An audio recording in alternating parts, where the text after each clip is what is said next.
Ladies and gentlemen, all protocol duly observed, colleagues from civil society, it's my honor today to participate in this very important side event on the right to development.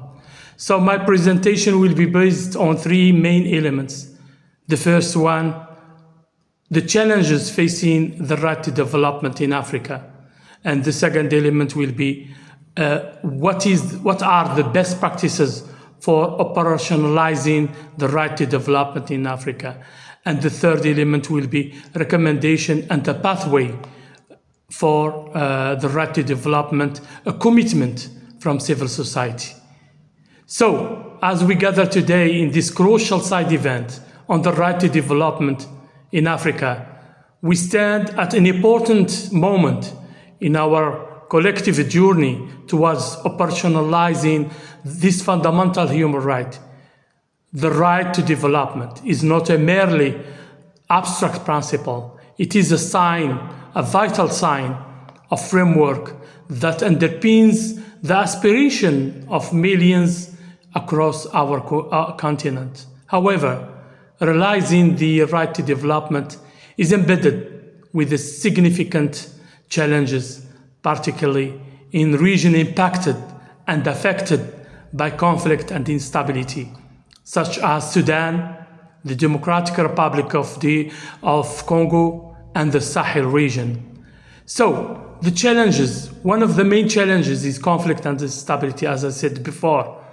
The ongoing conflict in Sudan and DRC and the Sahel is a stark reminder of the challenges we face. In Sudan, the protracted conflict has not merely displaced a million, but also damaged infrastructure, disrupted the livelihood, and created humanitarian crisis that they are undergoing right now, that undermine any efforts towards sustainable development in this country.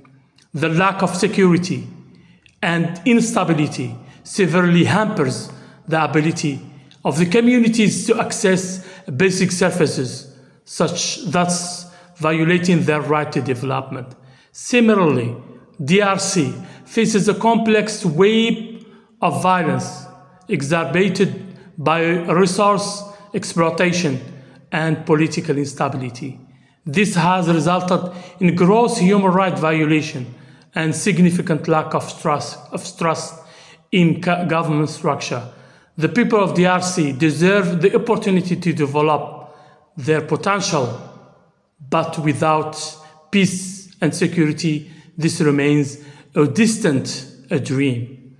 In the Sahel, the rise of extreme groups and international violence has led to a security crisis that spills over into a socio-economic domain. The resulting displacement and disruption communities has not only hindered the development effort, but also perpetuate a cycle of poverty and inequality. The socio-economic disruption also is another factor. Across Africa, socio-economic disparities are profound, with marginalized communities often left behind in development agenda. The wealth gap between urban and rural areas, alongside with disparity in access to education, for example, healthcare and economic opportunity, poses a significant barriers to the realization of the right to development. Women and youth, in particular, face systematic obstacles that prevent them from fully participating in society. Another element, which is also inadequate government structure. Effective governments is essential for the operationalization of the right to development. Unfortunately, many African nations grapple with inadequate government structure characterized by corruption, lack of accountability, and insufficient political will. These factors undermine trust between citizens and their government, making it increasingly challenging to implement policies that promote development. limited resources also. So now we arrive to what are the best practices in especially operationalizing the right to development.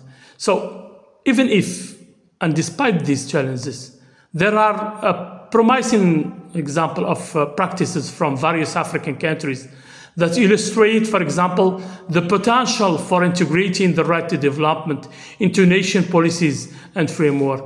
For example, first, inclusive policy framework. Some countries in Africa made a significant stride to create an inclusive policy framework that prioritizes the right to development by engaging various stakeholders, including civil society, private sector actors, and marginalized community. The second also, best practices is leveraging international support. The operationalizing of right to development in the international level is crucial.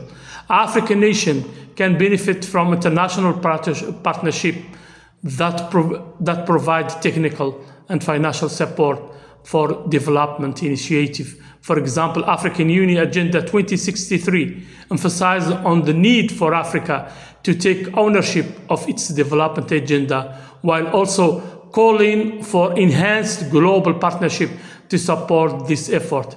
Establishing a binding instrument. I think from civil society perspective, we need to advocate for a binding instrument that guarantees the right to development.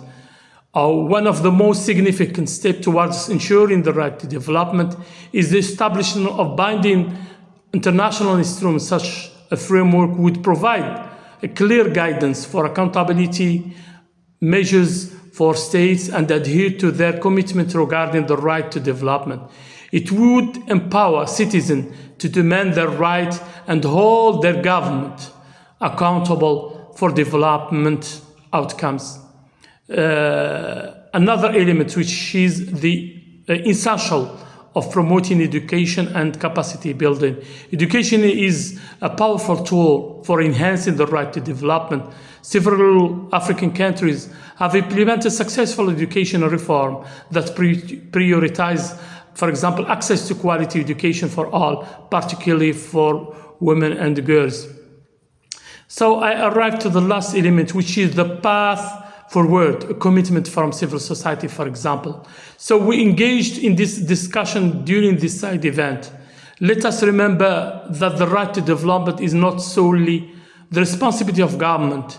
It requires a collective commitment from all stakeholders. Civil society, private sector, international organization must collaborate to create an environment conducive to development.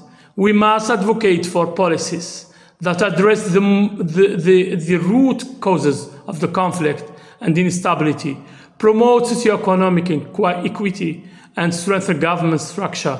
Furthermore, we must push for the establishment of binding international instruments that ensuring the right to development as a fundamental human right, ensuring that is operationalized effectively across the continent. I thank you.